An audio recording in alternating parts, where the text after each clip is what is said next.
আচ্ছা জাকির, বলো তো মশা কয় প্রকার? আচ্ছা, মশা তো মোট 9 প্রকারের। কি বলো তুমি, মশা 9 প্রকার? কিভাবে? 1 নম্বরে যে মশা গায়ে বসা মাত্রই কামড় দেয় তাকে রাক্ষসী মশা বলে। 2 নম্বরে যে মশা দিনের বেলায় কামড় দেয় তাকে সন্ত্রাসী মশা বলে। 3 নম্বরে যে মশা নাকের ভিতরে ঢুকে কামড় দেয় তাকে নমরুদি মশা বলে। 4 নম্বরে যে মশা সুযোগ পেলেই কামড় দেয় তাকে সুযোগ সন্ধানী মশা বলে।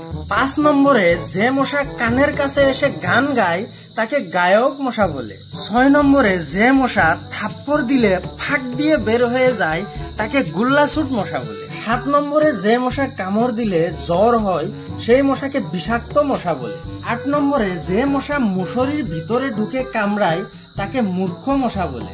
এবং সবশেষে 9 নম্বরে যে মশা রক্ত খেয়ে উঠতে পারে না তাকে পেটলা মশা বলে। হ্যাঁ, মশা এত প্রকার, আগে তো জানি না।